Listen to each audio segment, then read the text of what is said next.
You're listening to the E2C Network, podcast by Auburn fans for Auburn fans.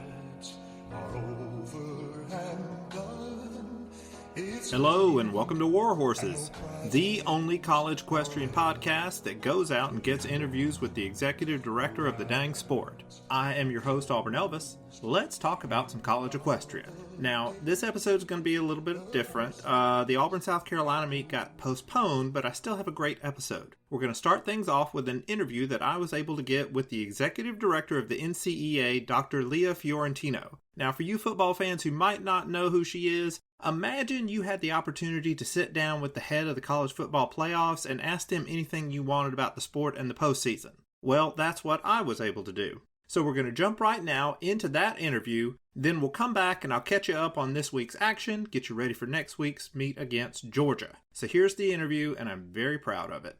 We have a special guest with us today. She is the executive director of the National Collegiate Equestrian Association, Dr. Leah Fiorentino. Welcome to War Horses, Dr. Fiorentino. Thanks for having me on. So, a lot of my listeners might not be super familiar with how the NCEA is structured. Can you tell us just, who do you work with there, and what are some of y'all's chief responsibilities that you work on as executive director?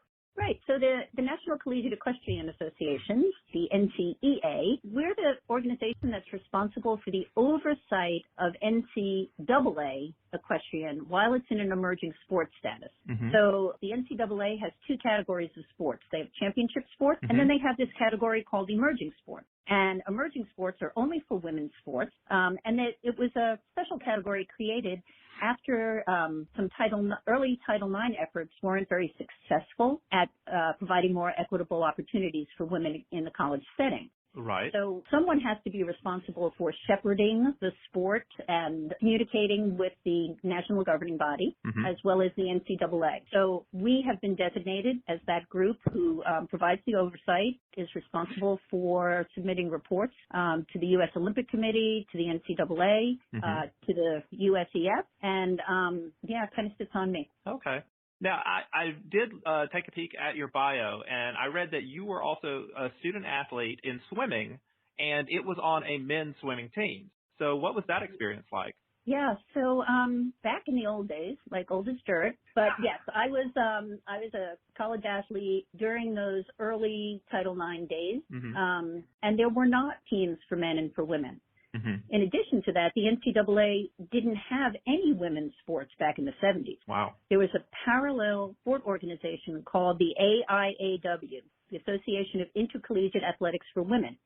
And they ran a national championship for women in all the different sports. The NCAA was only for men's sports, politics being politics and finances being finances. Women's sports magically disappeared. The AIAW went away, and everything came underneath the NCAA umbrella. So when I was competing, there was no women's swim team. I competed against the men. I was the first woman to win a gold medal in an NCAA swimming championship. Wow. And that's only because we didn't have women's swim teams at that time having a designated women's championship. Because there were women that swam faster than me. But they just didn't have that opportunity. But they were in the AIAW. Oh, I see. Okay. And I was on a men's team, so I was in the NCAA. Wow. So it was a very interesting time. For example, the team meeting room was inside the men's locker room in almost all of the different schools that we would go to compete against. So either I was left out on the pool deck by myself, or they would have to get me into the team meeting room and literally put a towel over my head and walk me and lead me through the locker room so that I could be part of the team meeting. Wow.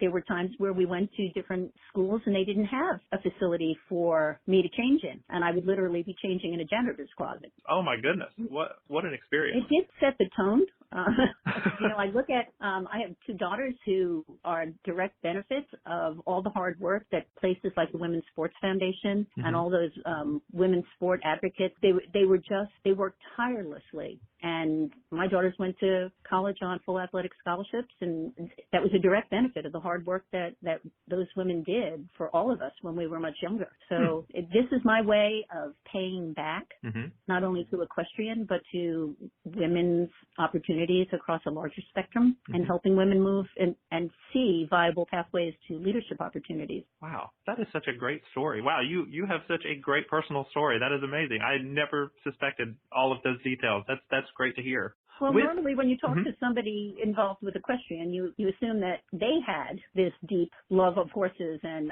I like to look at horses, but as a child, we had no money. I couldn't afford to even go for a pony ride. Wow. Okay. So how then did you become so interested in equestrian? So that that's a big story. How do you pay back to a sport that was so good to your family? My older daughter was gifted 5 riding lessons when she was a young 6-year-old.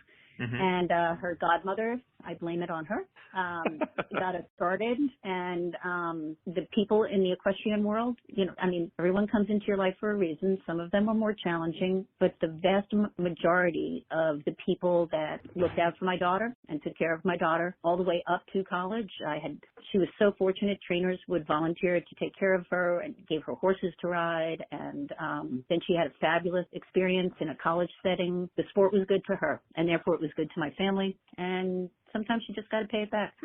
Well, now, I did also notice in your bio that you have 2 daughters that went to SEC schools. Is that correct? They did. So my daughter Logan, who was an equestrian, she rode on the University of Georgia equestrian team, and they were very successful prior to Auburn becoming a very successful program. And then she was hired to coach, and she worked with, she was one of the hunt seat coaches, and she worked with Coach Bernig, and they were national champions. So she wore red for a long time. And my other daughter, she was the captain of the swim team at South Carolina. Nice. So there were days where I wore garnet, and there were days when I wore red. And I drove back and forth between Columbia and Athens quite frequently. Okay, well, yeah, that's better than, say, if one of them had gone to Florida and the other to Missouri. That would be a bit of a drive. For sure. Earlier you had mentioned just sort of your role in helping shepherd the NCEA just through this period of trying to emerge as a full championship sport. So you've got all these typical responsibilities where you're working with stakeholders, corporations trying to get sponsorships, you're helping manage the postseason and all these things. So in the past year, on top of all of those responsibilities, you now have these additional health and safety issues with COVID. So how are you managing these new priorities along with what you would see in a typical year? Yeah, that's a great question. Within the NCAA, there are some general NCAA guidelines that they're pretty broad umbrella type guidelines, but they give at least some structure for schools to then make campus-based decisions. And those campus-based decisions are in line with their state and local government ordinances. So, for example, I was just on the phone today with someone from Baylor University, and that county down there, McClellan County, has an indoor occupancy restriction to 25%. Okay. So if a building has 100 available seats in it, they can only use 25. Right. So for Baylor, that becomes then how they have to work on their campus in academic classrooms as well as athletic venues, because that's their campus-based decision. Whereas at University of Tennessee Martin, their indoor restrictions are less restrictive. Yes. You can have a higher percentage of the indoor arena there filled with individuals so that meets. So, for example, the ECAC postseason tournament is going to be at UT Martin, and there will be spectators allowed. I'm assuming teams will have, a specific number of people on a pass list, for example, so that they can bring a certain number of spectators to watch. Okay. Whereas Baylor is hosting the Big 12 postseason championship, and for that postseason event, Baylor will determine how many, if any, fans can be in their venue. Right. And again, it's basically following the local lead of what the local health departments have put out as, okay, these are the restrictions for our area. Right. So we've got a master list of what the restrictions are, and of course they change on a regular basis. And we distribute that to all the schools. There's a lot of open sharing of information with that, but it is a local set of decisions. So TCU, for example, has a no fan policy at their venue, and what they were able to do was work with their athletics department to work with ESPN Plus, and they're live streaming all of their home meets. Yes, I've seen that, and I actually watched one of their earlier ones. So yes, I've seen that more, and I think Georgia has live streamed 2 meets so far this season. So yes, I guess that's one good thing that we can say has come out of that is more teams are looking at getting these meets shown either on ESPN Plus or some sort of live streaming. I think UC Davis they live streamed some of their event just with a phone on Instagram and on Facebook. Which of course it doesn't have the production values of being broadcast on ESPN Plus, but at least it's better than nothing. You get to see these riders doing stuff. So maybe that's the silver lining to some of this is that it's getting more exposure out there for the sport because we are seeing more of these places live streaming. And it really means the world to the student athlete. Their student athlete experience, which is what we're supposed to be all about, has really been impacted so severely. I mean, all our lives have been impacted so severely. But now at least they know that their family can watch their ride. Right. It means a lot to the kids. So let me ask you then specifically about the upcoming postseason. Now you mentioned Baylor, which is in Waco, and obviously that's where the national championship is held. Now but I know that one is not on Baylor's campus. It's at the downtown convention center or the Extraco Center. Actually, right. It's at a location called the Extraco Event Center, which is kind of set just outside the middle of town, more out towards the little suburbs surrounding there. But Baylor is still the host institution, so their oversight in terms of medical procedures and policies will be what governs the policies and procedures that are put into place alongside the county and state ordinances. Okay. Is the Extraco Center in a different county from the university? No. Okay. So it would have the exact same county restrictions. Okay. Then what sort of changes will be happening to the postseason? Because I've heard that there are going to be some changes, maybe to the number of teams, maybe to which teams bring horses and so forth. So what could you tell us about the changes we could expect in April over in Waco? Yeah, so like the rest of the world, we have some budgetary concerns, and moving our equipment, our horses, is a major financial part of our championship. So we were looking at number of horses that we need to run a full-blown championship as we had done in the past, and at the same time adding new elements. And the coaches came together and, here's what we have for a budget and here's what we can here's the money.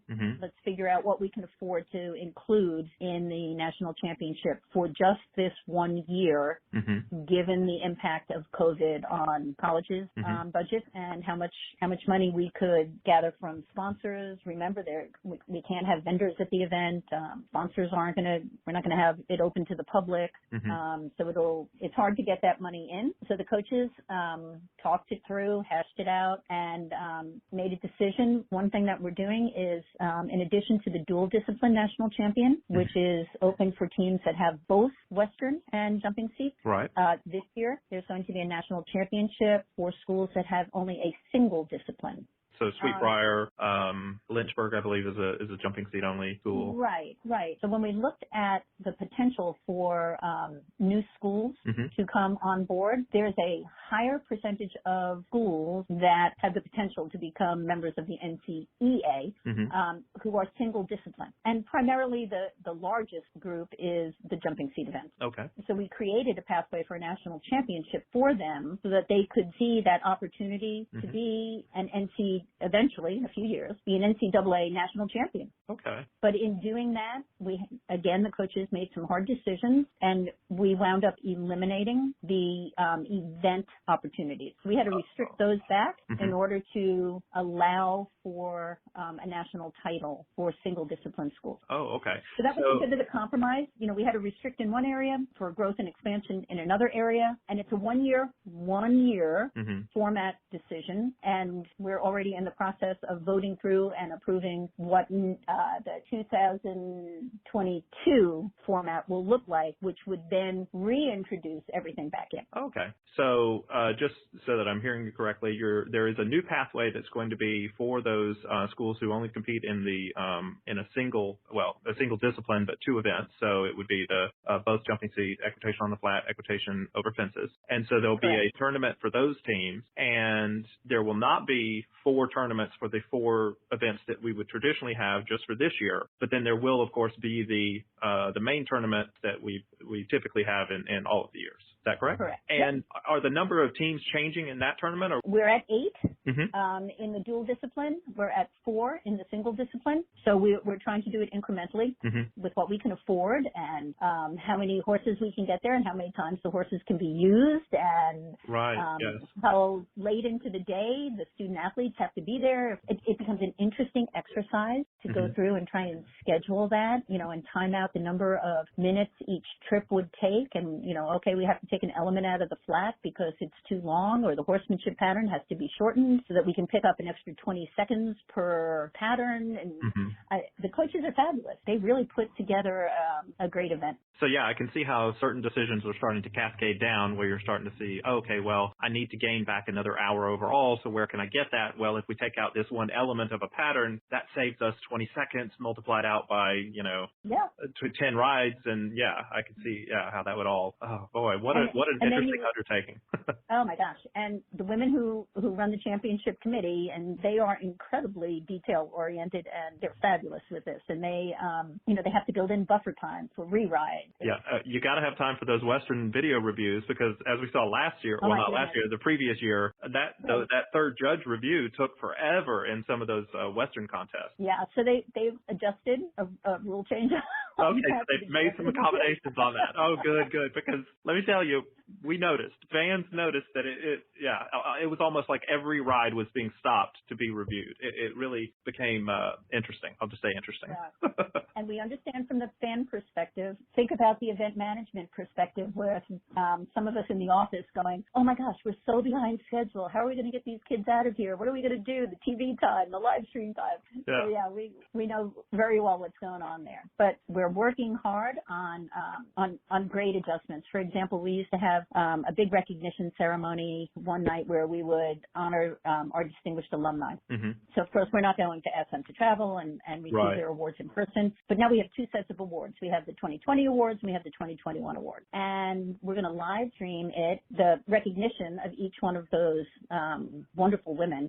And it'll be put into different sections. For example, when there is a re-ride, we'll be highlighting. Call that up as a video. Okay. Yeah. So right there, we just captured like 45 minutes of night activity. Well, if you need video clips of someone in a homemade Elvis costume, just let me know because I'm on call for that. That's great. Hey, Auburn fans, I want to take a quick timeout from this episode to bring your attention to something very special. Here at the E2C Network, we pride ourselves on bringing you the best content for Auburn fans out there. And best of all, it's free to you. But just because it's free doesn't mean there aren't costs, especially when you have a library of hundreds of podcasts, videos, blogs, and more. Many of you have reached out and asked how you can support this network in the past. Well, now I have your answer. It's called the E2C Network Booster Club over at patreon.com/E2C Network. There you'll find a membership monthly reward system where you can sign up for as little as $1 and get different perks at different tiers. Some of those perks include things such as apparel, eligibility to join us on future podcasts, recognition as an E2C Network booster, exclusive communications, and bonus content that is available nowhere else. If you love this network and want to help us keep producing podcasts like this one, please head on over to patreon.com/E2C Network to join the E2C Network Booster Club. You can also get there by going to our website, e2cnetwork.com/support. Whether you decide to join or not, we are still so appreciative that you would support us by just listening and being here because each and every one of you is part of our E2C Network family. Well, that's it. Timeout's over. Let's get back into the episode. I guess we've sort of gotten into the fans and the fan experience. And so I have a question here. There's basically 2 types of fans that would follow equestrian. So there's the traditional fans, horse people is what I would term those, or horse lovers who have grown up in the sport, grown up around horses, and they have a certain traditional propriety way of seeing it and enjoying the sport. And now you're starting to see more of what I would term SEC fans, or just, they're on board because their school is competing and they maybe don't have that historical love of horses or equestrian or riding or anything like that. They're on board because it's their school against the school they don't like, and that's why they care. and just the clashing of those two fan bases into this one equestrian or college equestrian fans. What's your impression of those two fan bases coming together in the sport? Yeah, so great question, and really interesting thought that came behind the question. So coming from the Northeast, we did not really know anything about college sports. Mm-hmm. You know, coming from an equestrian perspective, you know, I've been the horse mom, mm-hmm. you know, braiding the horses and giving them baths and tacking them up and, you know, ironing the show shirts, the whole routine. So I came to it as that equestrian fan. Mm-hmm. You know, and so I'm looking at scores going, I got it. I don't really disagree with it. But you know what? We've ridden in front of that judge before. It's someone who only you know, heels down or quiet hands or a forward ride. And you kind of rationalize it away. Mm-hmm. Then I came to understand that, you know, Carolina Gamecock fans don't talk to Georgia Bulldog fans. And so now there's this clash. So, and I agree, it's this two different populations. So you have people that are really interested in the sport of equestrian, but many times know nothing about college sports. Mm-hmm. So they don't understand, like, the rivalries. They don't have that inbred dislike for the rival. That's a very polite way to say it, yes. And then at the same time, now you've got college people who are just so invested in their school identity mm-hmm. that really don't know the technicalities of the sport, and they want to learn. Yeah. They want to learn more. And, you know, I think there's room for growth on both sides, of course, mm-hmm. Where, like, we spend a lot of time talking to people at our national governing body, especially now that Tom O'Mara's the president. Mm-hmm. But we spend a lot of time talking to them about college sport, and that equestrian as a college sport is much different than equestrian in the United States Equestrian Federation, right, where they're running horse shows, mm-hmm. and trying to get them to understand what a college sport is. So when we had, for example, Bill Maroney came down, the CEO from U.S. Equestrian 2 years ago, mm-hmm. And he was like, oh, now I get it. All the cheering, and it's one team against the other, and mm-hmm. and here are the best riders, you know, like in the ring were two kids who had come in, one had won the medal, one had won the McClay, and now they're both riding the same horse and getting yes. a score, and whoever rides that horse better has scored for their team. Look at this. Yep. You know, in the past, you would have, like, every junior rider who came through the USEF pipeline, you know, local shows and then the big shows, and all they ever wanted to do was ride in the Olympics. You know, mm-hmm. well, every 4 years there's 4 people on that team. Right. So the chances of getting in there just by law of averages very slim. So the reality is, you know, let's find success somewhere else. And right. now what we're finding, real early on in some of like the Interscholastic Equestrian Association, which is very, very popular. You know, if you ask those kids, they want to ride in college now. They want to be on a college team. Mm-hmm. And that wasn't there before. And it's a sign of, you know, a shift in how people are thinking. They want to be part of a team, because mm-hmm. equestrian's not a team sport per se. Right. Now, one of the big changes that the college format offers, or specifically the NCEA, because I know at IHSA it's more akin to the show jumping, where there is a team aspect, but it is primarily built around the individual score. And, you know, it's more like cross country, where you're running by yourself and you can help your team out by doing better, but it really is truly an individual sport. Whereas in the NCEA, it's more like tennis, where, you know, you're matched up against another athlete, and you know, it doesn't really matter if you're the second worst athlete out there today. If you're a little bit better than that athlete, you score a point for your team, and that point is worth just as much as if the two, you know, best players in the sport were going after each other. So yeah, it really is team focused. And I think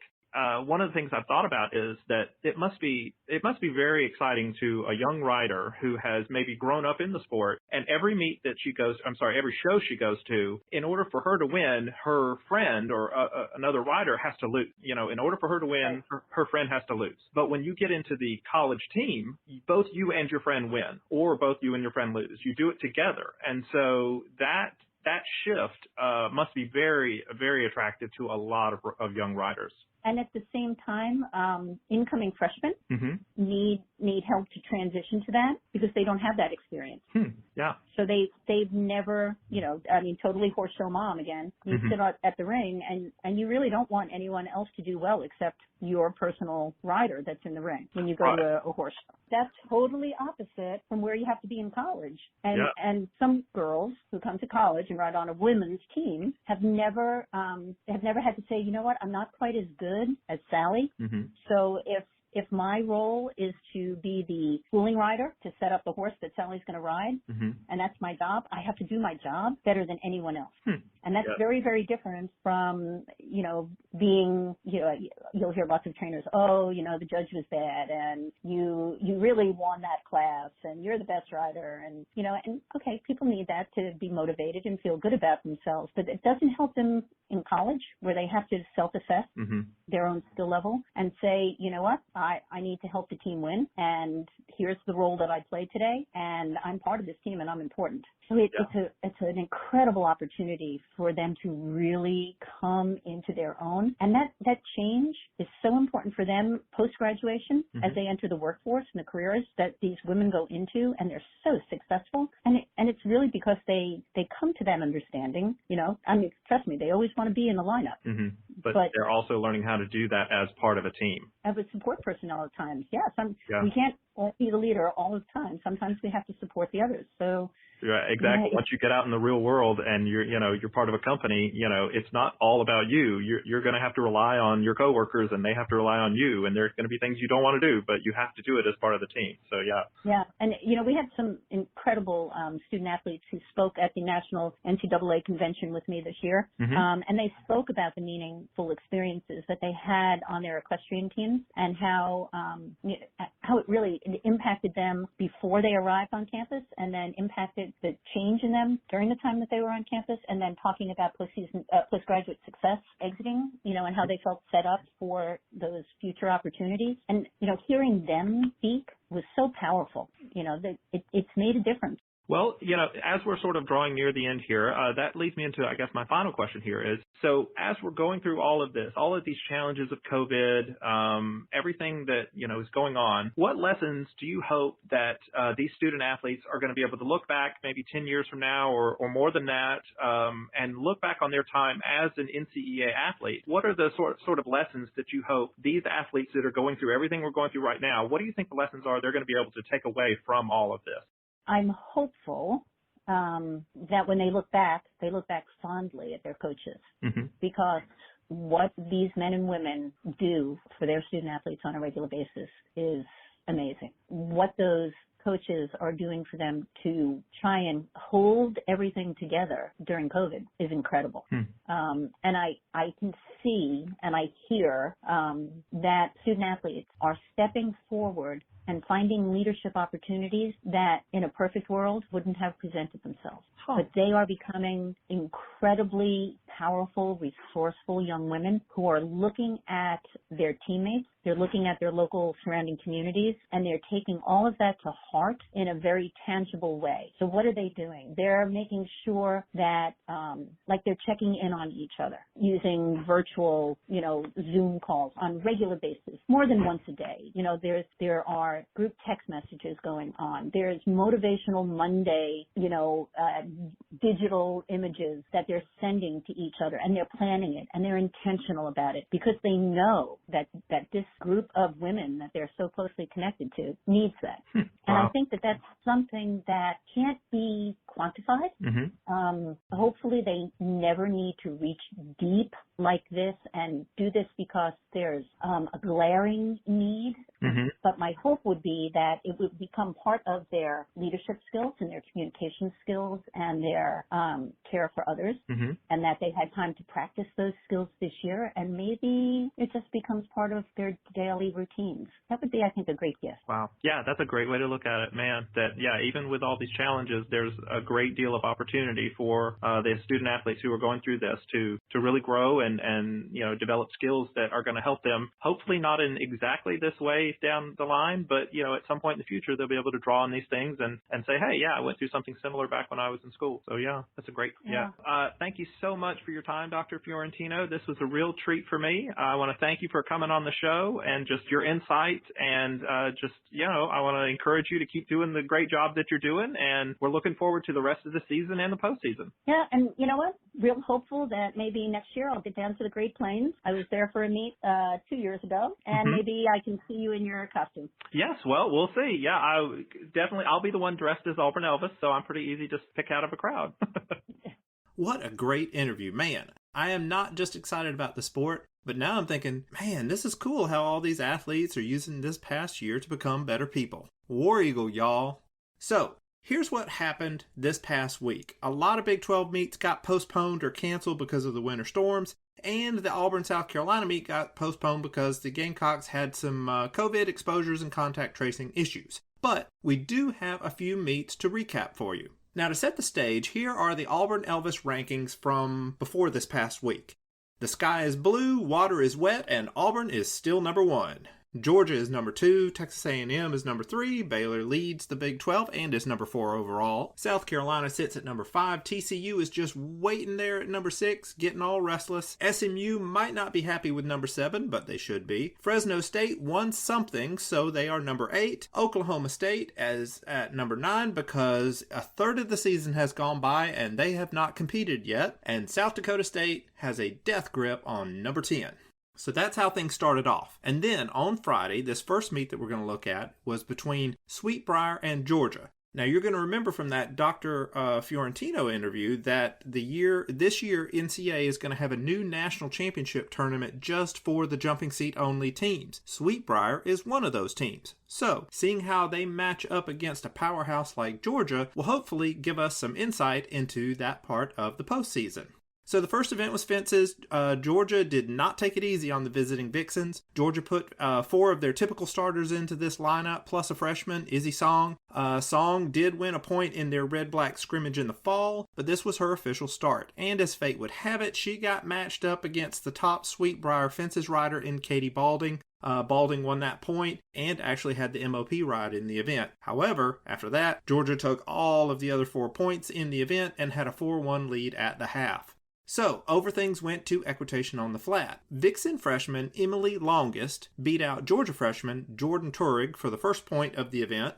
Georgia would go on to win 3 of the 5 points here, with Sweetbriar getting the other 2. But Sweetbriar turned in another MOP ride with junior Britt Larson-Jackson. All 5 of Georgia's flat riders had started previously, so for Sweetbriar to get 40% of these points, that says that the Vixens just might be the front runner for that single discipline national championship this year. And then we go on over to Sunday. We had Oklahoma State at TCU. Yes, that is right. Like a prima donna who shows up 2 hours late to her own Sweet 16, the Oklahoma State Cowgirls have finally kicked off their season in week number 9. Here's how the things went. The first event up was fences. In this event, OSU returned almost everybody from last season, but they still added in a couple of new starters into this lineup, and it did not matter much for them. TCU took all of the matchups that favored their experienced riders, plus 2 of the toss-up matchups between them and OSU. The Oklahoma State rider Schnell, she finally stopped the bleeding at the end of this event. She won her point and kept it from being a total sweep. So that first event went 4-1 in favor of the Horned Frogs. Then the action went over to reining, or actually it was going on at the same time. This is an event where OSU saw the most departures from last season's starting lineup, but their inter-squad scrimmage seemed to indicate that they had recruited well here. I had each team favored to win about 2 of the matchups, with a toss-up going on between a pair of the freshmen. Now, this event began with TCU taking a point away from one of the matchups that I had favored the Cowgirls in. It was a girl, Louvren. She actually won a lot of her points last year, but with such a big layoff, she kind of wasn't sharp on Sunday.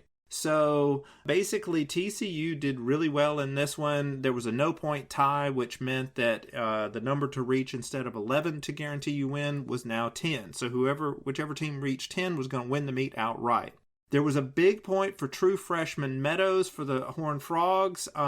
She actually has been starting over in horsemanship a lot. This was her first career start in reining, and she got that point. But, of course, she was against an untested redshirt freshman on the other side. But, hey, it's a point and you'll take it. So, at the end of this event, TCU was leading 7-3 and in command of the meet. Now, the thing is, looking at the numbers and looking at how experienced everybody is, there was a path to victory here for Oklahoma State. They have some really good jumping seat riders, and so the way the matchup worked out, it looked to favor about 4 of the riders for the Cowgirls. However, it did not go that way. They did not deliver on their potential at all. In fact, they got embarrassed in this event. They lost 4 of 5 instead of winning 4 of 5. So by the end of this event, the meet was 11-3 and the route was on. Oklahoma State's Katie Schnell was the only jumping seat rider who took any points today. So when they go back and figure out what went wrong, they have eliminated one culprit.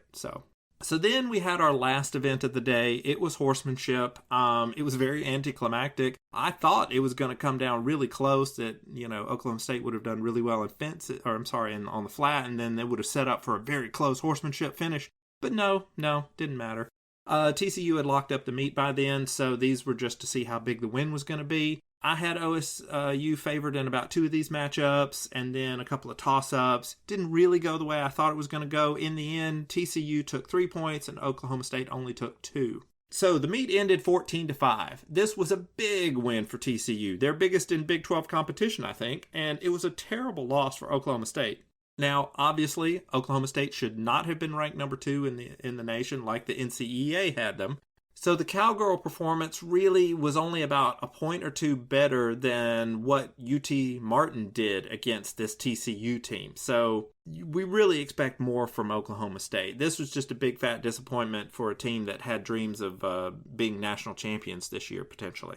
Now, obviously, the Cowgirls would have benefited if they'd have had some easy meets up front against some lesser teams before going on the road to a good Big 12 team like this. And so while last week's cancellations aren't their fault, the rest of their schedule is their fault. Oklahoma State chose to wait until week 8 to begin their season, and so when that one got canceled, it now began on week 9, but still, that's really hard to get going this late into the season. So now, I will say that we should not panic over this one meet. This is just one meet. Oklahoma State still has a lot of talent, and now their talent is actually pretty motivated. They're going to have plenty of other chances to prove themselves, and every one of their riders is going to be focused on regaining some of that lost pride.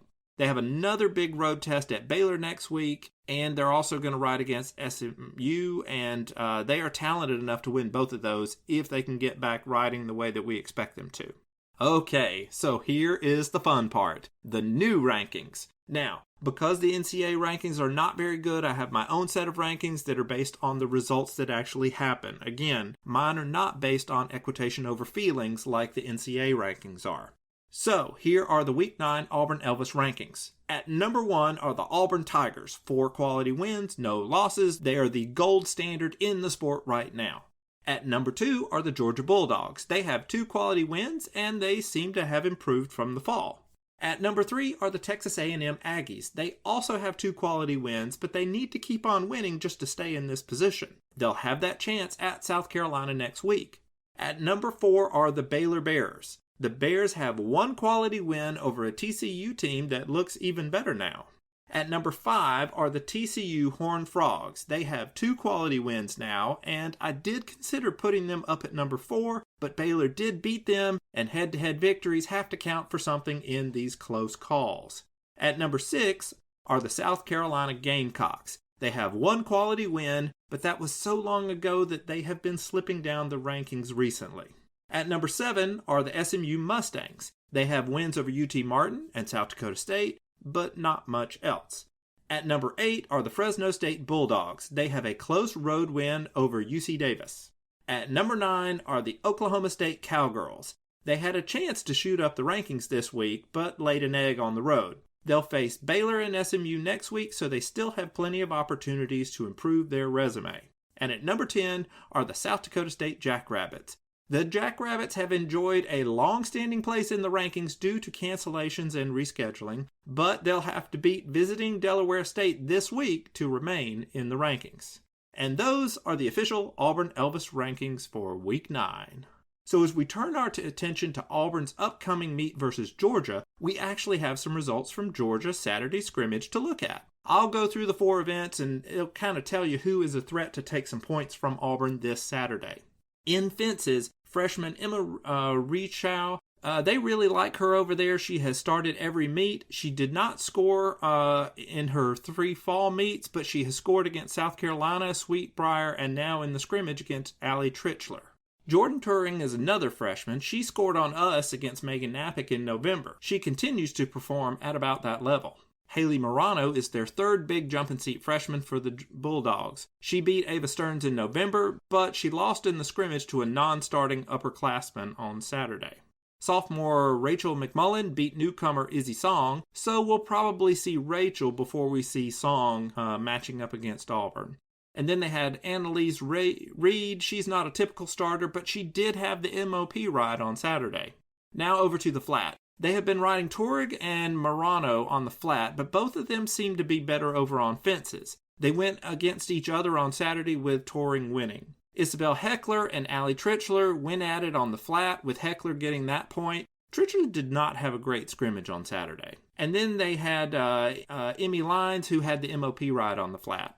Now in horsemanship, we didn't actually see their top two riders, Taylor Burgess and Lexi Lane, in the scrimmage. But of their next three riders, Kendall Gill won her point and did probably the best of that group. She actually won the MOP award for her ride. And then in that last event is reining. They rode a whole bunch of reining riders on Saturday. Jordan Carpenter, a starter, she beat Caitlin Lyons, another starter. Carpenter also had the MOP ride. Courtney Bloomer and Lindsay Guin are both starters of near equal ability. Guin got the point against us in November, and she got the point in the scrimmage on Saturday. Junior Addie Cullum won her point on Saturday. She's good. She didn't win her point against Auburn Isabella Tissimer in November, but she's ridden in most of their meets since, so I expect we are going to face her again. So when you look at how we match up against Georgia, Georgia did take Auburn down to the wire in November when it was at home in Georgia. They got some really good rides at home. Since then, the Bulldogs have looked pretty good at home and a little shaky on the road at South Carolina. I expect Auburn will match up well overall, but it may be another close one. In fact, I'm going to go ahead and predict that Auburn's depth will give them the edge and they will get the close win. I will actually be in attendance on Saturday, so come over and say hello if you're there. I love meeting folks that I interact with online, and if you are a parent of a rider, I may ask you for a quick video interview. Well, that's all for this episode of War Horses. I'm your host, Auburn Elvis. Thank you very much for listening. War Eagle and War Horses. Before you get out of here, we want to remind you of a couple of things. Head over to E2CNetwork.com, our website where you can find everything that you'll ever need from us, podcasts, blogs, and even ways to help support the show. If you want to find individual episodes, you can download all of these on iTunes, SoundCloud, and Google Play. So until we see you again, I want to remind you of one thing, that here at the network, we believe in Auburn and love it. The only question remains, do you?